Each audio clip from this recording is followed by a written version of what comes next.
Welcome to Classical Chats. I'm Tiffany. I'm a classical pianist and also the host of this series where I talk to all kinds of people who love classical music, anyone from professional musicians to casual everyday listeners, or even you.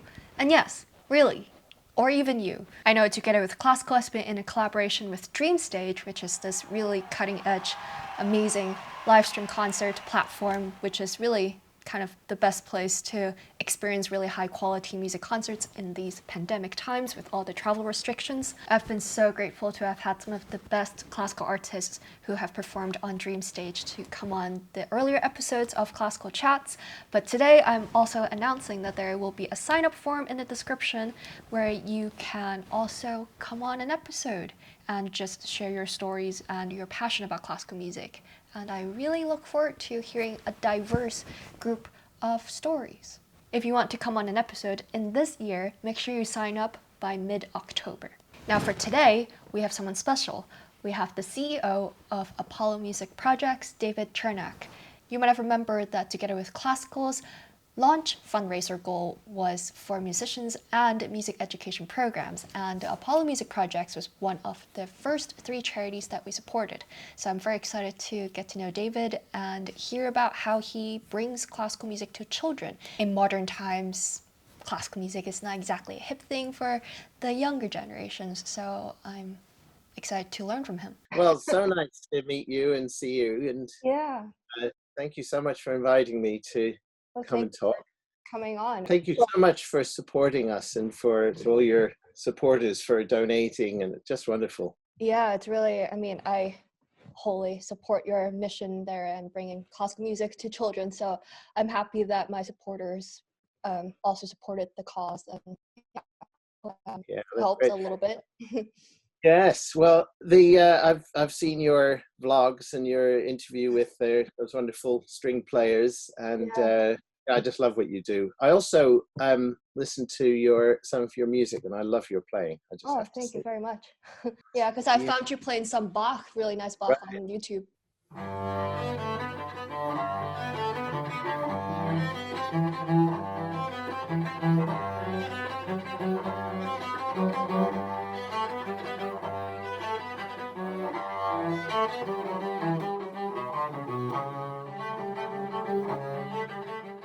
Should we start officially, I guess, with Yeah, the classical yeah, chat? Thank you yeah. for coming on. But I'm just curious how all of this started because I know you're a great cellist, but you also founded an orchestra, so you also conduct, and now you're CEO of Apollo Music Projects. Explain how this all happened, I guess. Okay, so it's a combination of things. I obviously I was a cellist, studied as a cellist, and I was playing and making my career. One of the groups I played in was a very good string orchestra, and we travelled around the world. And we were often funded by the British Council, who represent British culture in different countries. So we went to Greece, we went to Spain, and we went to India, which was quite amazing. And in all of those places, we'd have the sort of official concerts for the British Council people and the classical music lovers and donors and so on. And then we would also play in the villages or in small churches or small halls. And there was something that always struck me, which is that if you were playing a piece of music, firstly, the audience in these villages was there by choice. They wanted to come because it was a special event. So nobody dragged them there, but they didn't know the music at all. They were probably never seen a violin before, many of them. So we're really out of the way places.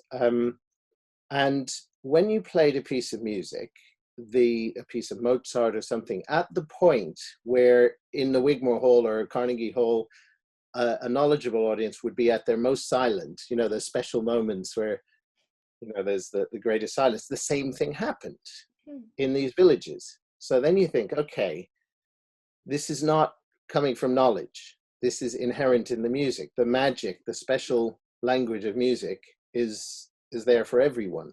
So how do you capture that, and how do you play that way to children so they will actually give them that experience of having those amazing moments and really understanding the language. So And the other side of it was that I was living in an area of London, inner city area, with a local primary school, which had very little music. I know all my friends had kids there, and they really didn't have much music. When I had been at school in London, quite a few years before, all the music lessons were free. We had a youth orchestra. Simon Rattle conducted our youth orchestra, and he was quite young as well. And it was all free and much more diverse than now in the music colleges. It was wonderful. It was a real golden period, and that was all cut. So now you have to pay for music lessons. It tends to be the middle class parents who learned instruments themselves, who give their kids music lessons, and the music schools are expensive and so on. So it's getting narrower and narrower. Plus the audiences are getting older and older, as I'm sure you know. So what do we do?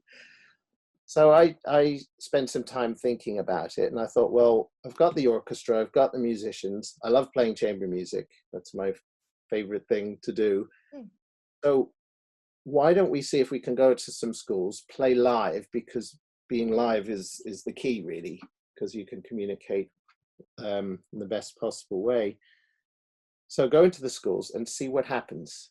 And I read a very good book by an American organization who had done something with a wind quintet, which resonated with me. They were resident in a school, and they would go in for a maths lesson and play to the kids to demonstrate something mathematical in the music, and they would rehearse and so on.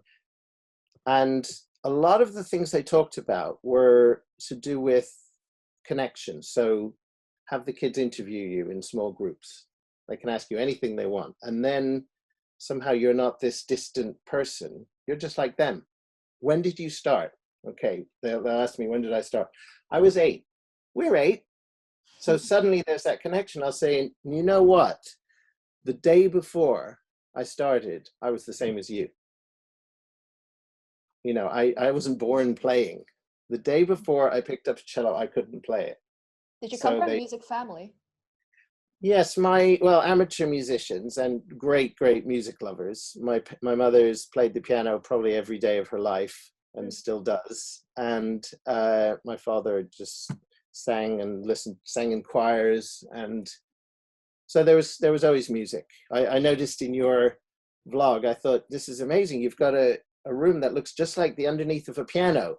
And then I realized you were actually underneath the piano. Yes. And so that reminded me of when I was very little, and we would lie under the piano while my mother played Bach. And back to your story though about I kind of completely sidetracked you, but there's that human connection, right? We're all just the same, and you could play also. So I think what you have to do is try to normalize classical music. I mean, we all remember going to school carrying a cello or a violin across the playground and kind of hiding it, you know, so the other kids wouldn't.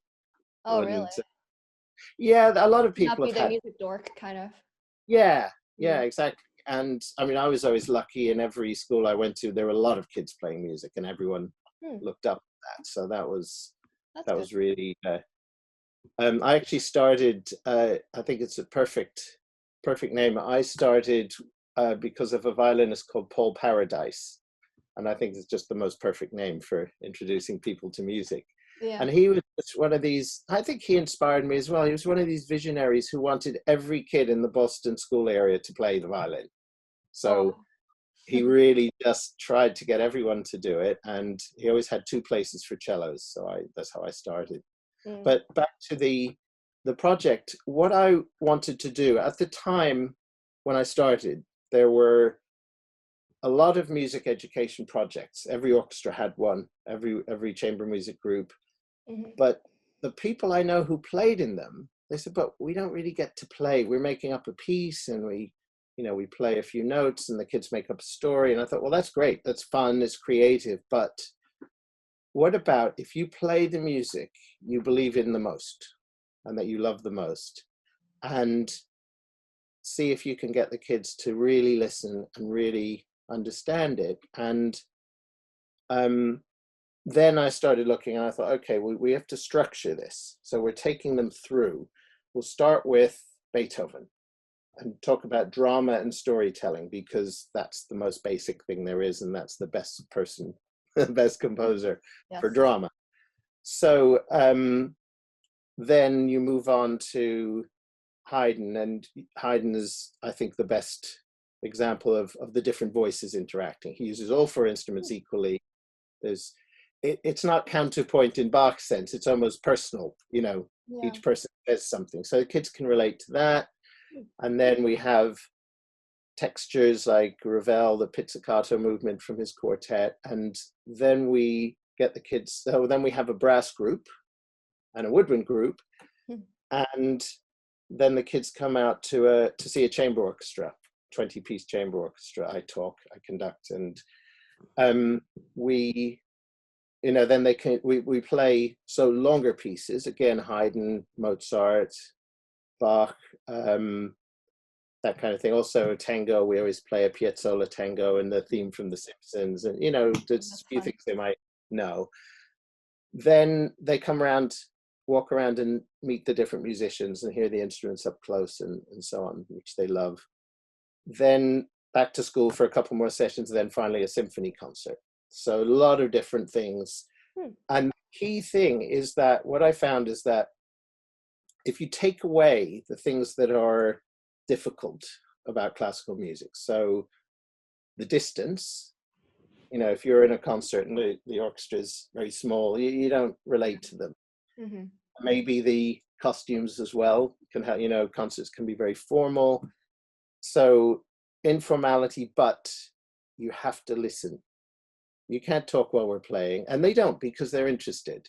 But we really work on that. This is about calming you down and focusing and listening and finding out what's happening. So what I also realized is that in live performance, when you're not in a concert situation, you can stop. And the music is too confusing at speed for kids to understand.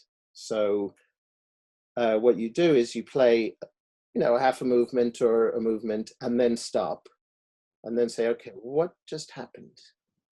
So what happened at the beginning? Who was playing? All of us? Some of us?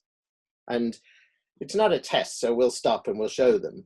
Mm-hmm. And then you have, you know, we have to find the pieces of music that will demonstrate what we want to show best. So for instance, Beethoven Opus 95. So it starts with the unison, and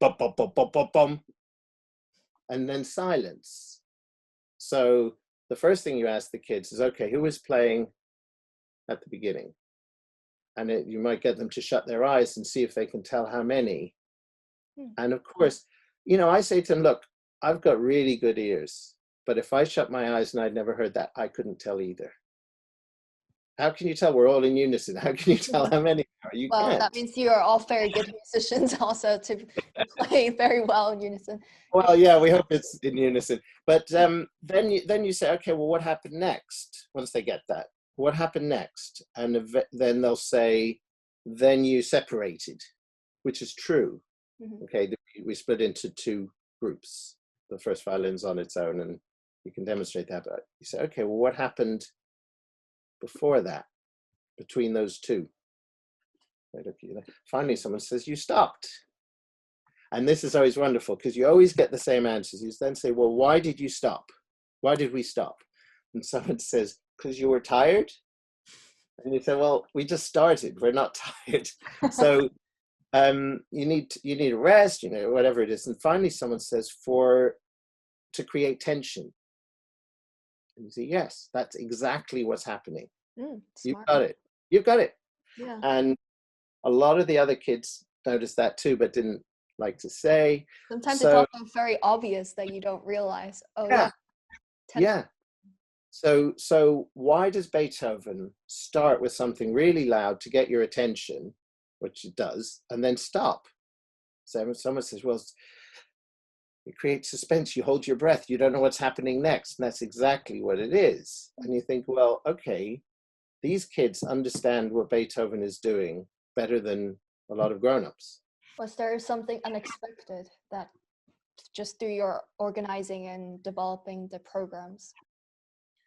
Yeah, and you know, you never, as I was saying, sometimes the kids ask the predictable questions in the same order, which is quite funny Mm. year on year. But sometimes someone says something and you think, wow, do you know what? I never thought of that.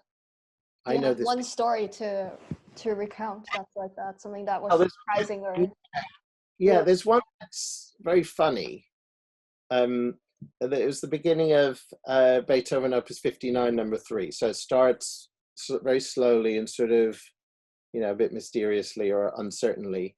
And then uh, when the fast part starts, it starts and then stops and starts and then stops and then goes and really goes. Mhm. So there's quite a delayed arrival at the C major, you know, Mhm. where the music really starts. And so there's one child who said, I said, what do you think's happening there? And this one child said, well, there's a rabbit and it comes up out of his hole and looks around and there's nobody there. So he goes back again. And the second time he comes up and he looks around again and there's a couple of rabbits, Huh. a couple of other people, but he goes down again. The third time he comes and all his friends are there and he comes out and they all start dancing. And I just thought, yep, now I know that's the rabbit piece. That's so And funny. I never associated rabbits with his music. So no, but you know, the point is, it it's doesn't have. really imaginative, and Yeah, it's yeah, the sentiment that's still there, that kind of curiosity, not so sure, kind of the same feelings that's still there, no matter what the animal or human is. Oh, that's yeah, and that's exactly the point. Is that it doesn't matter what your story is. There is no story. Beethoven didn't write a story. Even in the Paschal Symphony, you can make up your own story. Or there, he gives you a lot of clues. But um, in other music, like the string quartets, there isn't a story, but there is a drama, Mhm. which is distinct from a story because you know, it's feelings rather than details. So it could be rabbits, it could be a person who's unsure and then a little bit more sure, and then finally, you know, so it is that, you know, having a first attempt, then having a second attempt, which is a bit more confident, and finally being confident. So you could put it in those terms. And I just found that, you know, when the kids see it that way, that helps us to perform Mm. because you can actually, you don't have to overact, you know, you're not overdoing things, but you can also play, I think musicians can play very straight. Yeah. And um, even, you know, the kids often say, why don't you smile when you play? And so one thing you say is, well, when you're concentrating, if you're all doing a maths test, are you all smiling? You know, we're concentrating. And they say, okay. But I'll say, actually, you're right. We shouldn't look so serious. You know, you can do a little half smile or just smile at each other and enjoy the happy parts of the music with your whole body and your, you know, so I think that helps us as well Mm. and helps to communicate with each other and with the audience. Yeah. Going So forward, what do you think is something that's perhaps like the key to bringing classical music to more and more children? I mean, obviously you're already doing so great with your programs, and the way you've been structuring the understanding of music helps a lot, but do you think there's something else going forward? yeah, I think, I mean, the key is to, you know, make sure all children can have something, whatever it is. Obviously, we don't have to reach every child in the country, but somebody should. You know, all children should have live music, and I think, you know, we can have a role in helping other musicians to understand that this is something they could learn to do and they could use these tools themselves. Um, I know you know, I think a lot of the time with schools concerts and so on, people are afraid to play Beethoven or Shostakovich or, you know, um, they'll play so-called child-friendly music, you know, the traditional children's concert music. And it's funny, a lot of those things are things adults like from their own childhood, but the kids don't have those references. And actually, kids, one of the things that surprised me initially was how the kids understood Ravel and Shostakovich and Stravinsky. We played the Firebird to them, how they really get this music. And you realize it's because of film and possibly video games as well, because the language John Williams and the other, film composers use, there's a lot of Shostakovich in there. There's a lot of Stravinsky, Ravel, and so on. And the music makes sense to them. So if you're listening to Shostakovich, we actually, in the last session, we get the kids to write something while listening. So we really can see if they're, reacting to the music in a way that kind of makes sense. And we have two contrasting pieces. So there's a Mendelssohn slow movement, very beautiful and flowing, and then a Shostakovich movement, which is very, very hard-edged and dark. And so we just we're doing an evaluation at the moment, writing an impact report. And one of the things we measured was what percentage of children clearly differentiated between the two. So you can look at them and you can, if one of them says, the Mendelssohn was really nice, I liked it, and the Shostakovich was really nice, I liked it, they didn't differentiate, or it was very loud. Or if they say the Shostakovich, Mendelssohn was about a summer day by the water and people are happy but a little bit sad, you think, oh, that's good. And then the same child for Shostakovich will say someone is in a house and they're scared and there are bad people coming and they try to run away but they can't, and you think, you got it. And that was something like 90% of the kids.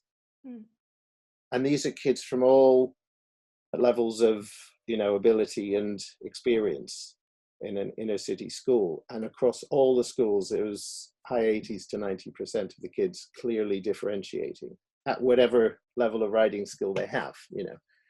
And you think, well, we didn't tell them that Shostakovich is about that, which it kind of is. All of the things they say about Shostakovich, I could look at and say, yeah, that's pretty good. That makes sense. That's what we're trying to express, And even to get to that point and hear that music can be happy and sad at the same time is a pretty sophisticated thing for a child to do. And of course it's true. It's because that's something music can do that you can't do in words. You can't do in a book. Be happy and sad at the same time. It takes a bit of description. Yeah. So whereas music, it can be one note. So in a way, classical music, or maybe just instrumental music, perhaps because words kind of limit certain meanings, but it seems like the music itself is already what? I don't know. My computer, sorry. Anyway, so it seems like music itself kind of does the job of already having such a complex meaning and emotions, but also be able to be so universal for kids even to understand without having any sort of knowledge. So it's really about just the musicians themselves highlighting those things in the music to show to the kids to draw them in. Yeah, and it's also all about asking questions. I think that's possibly the key teaching point, is you never tell the children what it is that you want. Yeah, exactly. It's the Socratic method, and it's perfect. And you lead them, obviously. And sometimes it's really interesting. Sometimes when you're kind of leading them towards a particular point, which they're not getting, because they're going a different way, or that's when you have to quickly decide, are we going to show them or are we going to move on? Because they don't have to get the point I expect them to get. That's, it's up to them to find what they find. So far, even with the pandemic, it seems like you're doing so well with the creative projects through, I think I see a lot on Twitter and just kind of encouraging responses. So really happy to be able to support your project and your program. Yeah, thanks so much. I mean, it's hard. It's been really hard because what we do is going into the schools and working with, we can't. Do you do frustrating. any live streaming things, or do you just kind of wait until everything is opened up again? We're kind of waiting. We've got the live streaming in the background, and what we're going to do this year, what we're planning to do, the schools we hope will have us come in. Hmm. So far, there's quite a few who said yes, and there are quite a few who said after Right. October or after January. Mm. Obviously, depends what happens. We don't know if things will get closed down more or less, and But at the moment, it looks like we'll be able to go in at least to some of the schools. Probably sit further apart and in bigger rooms with the windows open and so on.